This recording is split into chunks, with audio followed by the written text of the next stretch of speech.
안녕하세요. 사랑하는 성도님, 은혜의 주님이 우리와 함께 하십니다. 우리와 함께 하시는 주님을 찬양합니다. 기도합시다. 주님, 감사합니다. 오늘도 저희들은 주님의 거룩하신 이름을 찬양하며 기대와 기쁨으로 주님의 말씀을 대합니다. 주님의 말씀은 언제나 저희들에게 생명의 양식이며 나아갈 길을 보여주는 주님의 거룩한 음성임을 믿기에 오늘도 주님의 말씀을 사모합니다. 우리의 마음을 열어주시고 또 깨닫게 하여 주셔서 주님의 말씀을 통해 오늘도 우리의 생각이 변하고 우리의 삶이 새로워지며 더욱더 주님 기뻐하시는 길을 걸을 수 있도록 함께하여 주시옵소서. 예수님 이름으로 기도합니다. 아멘. 오늘 말씀은 마태복음 21장 12절에서 22절입니다. 예수께서 성전에 들어가사 성전 안에서 매매하는 모든 사람들을 내쫓으시며 돈 바꾸는 사람들의 상과 비둘기 파는 사람들의 의자를 둘러 엎으시고 그들에게 이르시되 기록된 바 내 집은 기도하는 집이라 일컬음을 받으리라 하였거늘 너희는 강도의 수고를 만드는도다 하시니라. 맹인과 저는 자들이 성전에서 예수께 나오매 고쳐주시니 대제사장들과 서기관들이 예수께서 하시는 이상한 일과 또 성전에서 소리질러 호산나 다윗의 자손이여 하는 어린이들을 보고 노하여 예수께 말하되 그들이 하는 말을 듣느냐. 예수께서 이르시되 그렇다. 어린아기와 젖먹이들의 입에서 나오는 찬미를 온전케 하셨다 함을 너희가 읽어본 일이 없느냐 하시고 그들을 떠나 성 밖으로 베다니에 가서 거기서 유하시니라. 이른 아침에 성으로 들어오실 때에 시장하신지라 길가에서 한 무화과 나무를 보시고 그리로 가사 잎사귀 밖에 아무것도 찾지 못하시고 나무에게 이르시되 이제부터 영원토록 네가 열매를 맺지 못하리라 하시니 무화과 나무가 곧 마른지라. 제자들이 보고 이상히 여겨 이르되 무화과 나무가 어찌하여 곧 말랐나이까. 예수께서 대답하여 이르시되 내가 진실로 너희에게 이르노니 만일 너희가 믿음이 있고 의심하지 아니하면 이 무화과 나무에게 된 이런 일만 할 뿐 아니라 이 산더러 들려 바다에 던져지라 하여도 될 것이요 너희가 기도할 때 무엇이든지 믿고 구하는 것은 다 받으리라 하시니라. 아멘. 자, 예루살렘으로 들어오신 예수님께서는 예루살렘으로 이제 그 나귀를 타고 들어가셨죠. 이렇게 호산나 호산나 사람들이 외치면서 예수님을 맞이합니다. 예수님이 예루살렘으로 가셔서 처음 하신 일은 성전으로 가신 것이었어요. 그래서 오늘 12절에 보니까 성전에 들어갔는데 거기에는 온갖 난장판이 벌어지고 있었습니다. 왜냐하면 그곳에서 매매하는 사람들, 또 돈 바꾸는 사람들이 가득하여서 완전히 시장 바닥이 되었기 때문이죠. 그래서 매매한다는 것은 이제 이스라엘 사람들은 성전에서 제사를 드리기 위해서는 동물, 제물을 가지고 와야죠. 양, 소, 비둘기, 이 염소 이러한 것들을 제물로 가져와야 되는데 이 제물은 흠이 없어야 됩니다. 그러니까 이 순례객들이 오면서 멀리서부터 제물을 가져오다 보면 이 상하게 될 가능성이 높아요. 그렇게 해서 이게 흠이 있다, 트집이 잡히면 드릴 수가 없는 거죠. 그래서 성전에 와서 동물을 사서 제물로 드려야 했어요. 또 누구든지 성인은 반세겔을 성전세로 내야 했기 때문에 일반 통용하는 그러한 화폐가 아니라 성전 쉐켈로 바꿔야 됩니다. 그래서 이곳에서 환전을 해주는 환전상들이 있었던 거죠. 자, 이것을 보시면서 예수님께서는 그들을 둘러엎으시고 상을 둘러엎으시고 그들에게 말씀하셔요. 기록된 바 내 집은 기도하는 집이라 일컬음을 받으리라 하였거늘 너희는 강도의 소굴로 만드는도다. 강도의 소굴로 만드는도다. 자, 예수님은 이곳에서 벌어지는 이 모습을 보고 강도의 소굴이라고 하십니다. 사실 이 당시 이 성전은 주로 이제 제사장 그룹인 사두개인들이 이 모든 것들을 관리하는데 문제는 그들이 탐욕에 빠진 겁니다. 동물을 가져온 것을 트집을 잡아 새 것으로 다른 동물로 사게 그렇게 만들었고 또 이 막대한 성전 세금을 통해 이득을 취하고 있었어요. 그래서 성전 경내에서 벌어지는 이러한 일들을 눈 감아주는 거죠. 왜? 자기들이 이 이득을 얻고 거기서 재물을 얻으니까 말이죠. 이렇게 지도자들이 완전히 탐욕에 빠져서 타락하고 말았어요. 예수님은 이 모든 것들을 가리켜서 강도의 소굴이 되었다. 다시 말하면 성전의 기능이 완전히 무너진 겁니다. 성전의 기능이 뭐예요? 하나님 앞에 와서 제물을 드리며 자신의 죄를 고백하고 또 사함을 받고 화목 제물을 드려서 하나님 앞에, 그리고 성도 하나님의 백성들이 이웃들과 함께 화목하고 자신의 삶을 하나님 앞에서 거룩하게 세워가고 하나님의 뜻을 따라 살아가는 그 놀라운 하나님 앞에 나오고 만나고 기도하는 이런 것들이 이루어지는 자리인데, 이러한 모든 성전의 기능이 다 마비된 것이죠. 자, 사실 이 성전의 진짜 주인은 예수님이시죠. 예수님은 나는 안식일의 주인이라 라고도 말씀하셨고, 예수님은 또한 성전의 주인이시거든요. 왜냐하면 하나님의 아들이시기 때문이죠. 그런데 예수님이 오셔서 보니 이 모든 것이 엉망이었습니다. 그래서 예수님은 아버지 하나님의 뜻을 따라서 이들을 완전히 내쫓으셔요. 그것을 성전 정화라고 우리는 말하죠. 성전을 거룩하게 성결하게 회복하는 그러한 예수님의 행동입니다. 다시 말하면 이 성전의 잘못된 것들을 다 몰아내고 이제 회복하시려는 그러한 모습으로 볼 수 있어요. 자, 이렇게 예수님이 성전 정화하시면서 14절에 보니까 맹인과 저는 자들이 성전에서 예수께 나오며 고쳐주시니, 자, 이렇게 성전을 정화하시는데 맹인과 저는 자들, 그러니까 장애인들이 예수님께 나오는 겁니다. 그러니 예수님이 이들을 다 고쳐주셔요. 자, 아마도 이러한 모습은 그 다윗이 헤브론을 점령할 당시에 장애인에 대해서 차별하고 했던 그러한 그 모습을 연상케 합니다. 예수님은 이렇게 장애인들을 맞아주시고 또 그들을 고쳐주심을 통해서 진정한 성전의 기능은 치유와 회복이 일어나는 곳임을 보여주시는 겁니다. 이게 진짜 성전의 모습인 거죠. 여기서 진정한 예배가 일어나야 하는 것이죠. 누구나 다 환영받고 하나님께로 나올 수 있는 곳이 바로 이 성전이어야 하는 것이죠. 예수님이 이렇게 일하시자 대제사장과 서기관들이 예수님이 하시는 일, 또 이 성전에서 어린아이들이 갑자기 소리를 질러요. 호산나 다윗의 자손이여 하는 어린이들을 보고서 이 대제사장과 서기관들이 화를 냅니다. 노하여. 예수님께 그들이 막 저렇게 지금 아이들이 노래하고 하는 거 들립니까? 이렇게 예수님께 말하죠. 자, 그러자 예수님이 그렇다.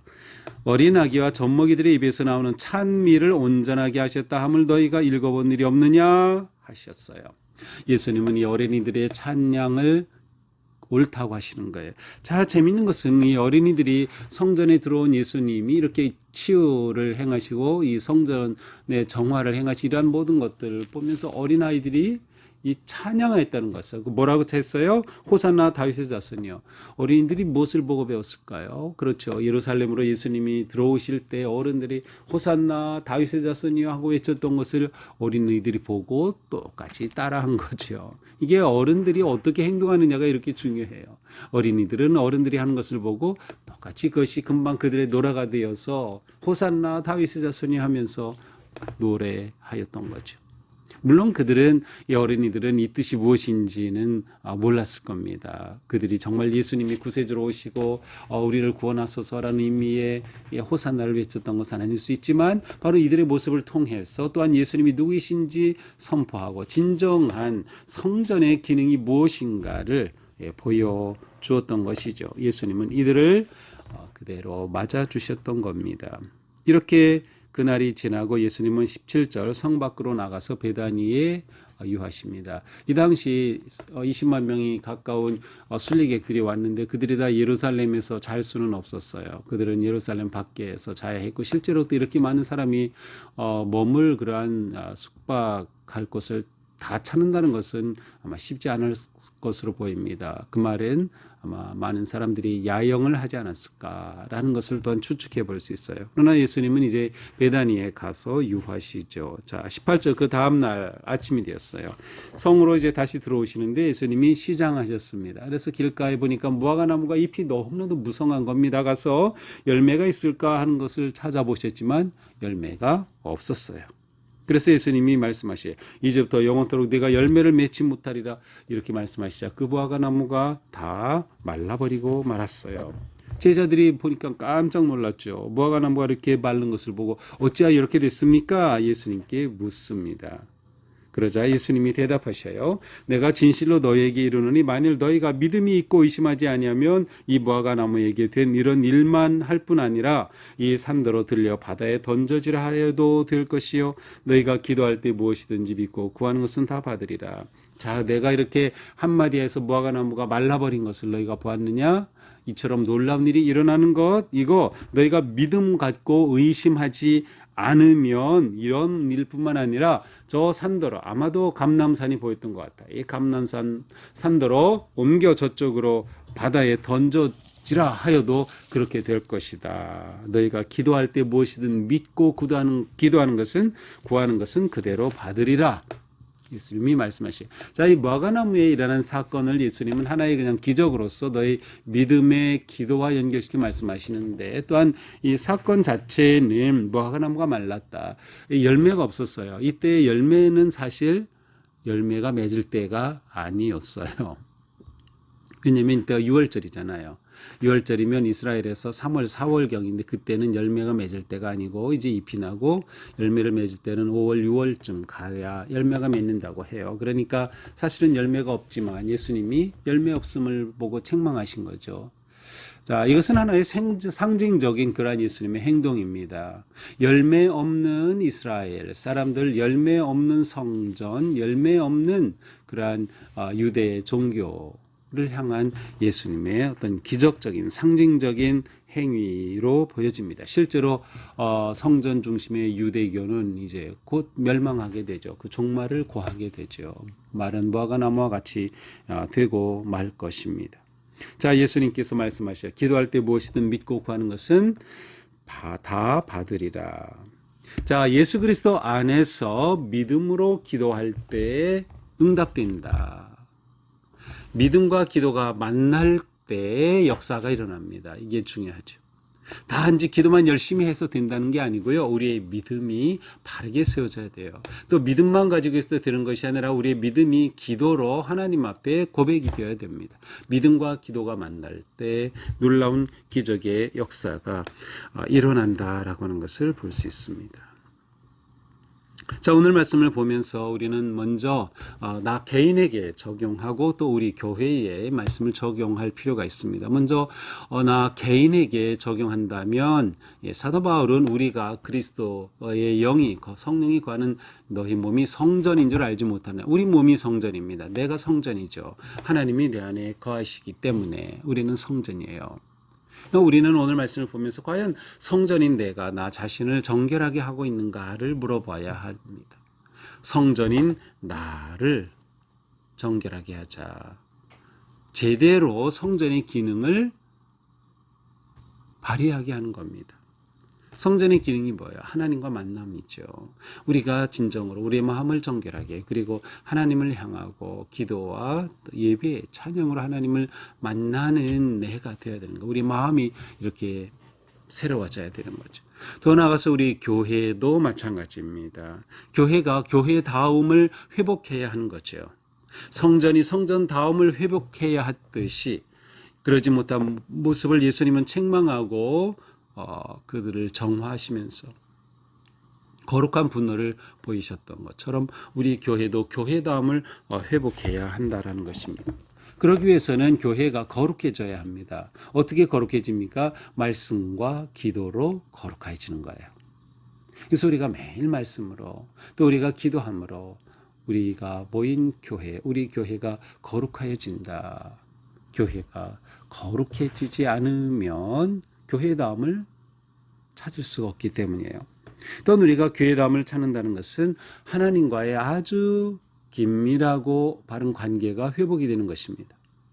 교회는 성도들의 모임인데 모임인 우리가 하나님과의 관계가 회복이 돼요. 하나님과의 관계에서 가장 중요한 것이 바로 기도죠. 기도는 하나님과 친밀한 교제와 대화와 관계의 은혜의 길입니다. 그래서 교회는 어떤 것이어야 교회담을 회복하나? 하나님과의 관계가 회복이 되어야 된다. 아주 친밀한 관계가, 그 사랑의 관계가 계속되어야 된다. 그러기 위해서는 기도가 멈춰지면 안 된다. 기도가 바른 기도가 되기 위해서는 우리가 바른 믿음을 또한 가져야 하는 것이죠. 또한 이곳에서 어린이들이 노래했던 것처럼 하나님을 예배하고 찬양하는 그런 교회가 되어야 되는 겁니다. 교회에서 찬양이 없다, 교회에 예배가 없다, 이것은 진정한 교회가 아니죠. 그러니까 우리는 예배에 힘써야 하고 찬양에 힘써야 하고 기도에 힘써야 하는 것, 이것이 진정한 교회의 회복의 모습이기 때문이죠. 이렇게 하나님을 예배하고 찬양하고 거룩한 교회 되게 힘쓸 때 우리는 이 세상에 선한 영향력을 끼치며 세상을 구원하며 세상의 소망이 되며, 또한 우리는 세상을 세우고 섬기고 또 봉사하는 그러한 진정한 교회가 될 것입니다. 그리하여 우리 교회는 환대하는 교회, 모든 영혼들을 맞이하는 교회, 장애인 또 어떤 차별 없이 다 맞이하고 환대하는 그러한 교회, 예수님이 성전에서 모든 장애인들 오는 것을 다 고쳐주신 것처럼 그와 같은 교회가 되는 것이죠. 치유와 회복의 역사가 일어나는 교회가 되는 겁니다. 찬양이 끊임없이 울려 퍼지는 교회가 되는 겁니다. 우리가 교회담을 회복하는, 특별히 코로나 이후에 우리가 이 믿음, 이 모습을 회복해야 됩니다. 우리가 모여서 아름답게 예배하고 기도하고 서로 사랑하며 이 사랑을 세상을 향해서 나누고 섬기는 그러한 모습으로 거룩하게 세워지는 우리 개인의 성전된 삶, 그리고 우리 교회담을 되찾는 아름다운 은혜의 역사가 일어나기를 축복합니다. 기도합시다.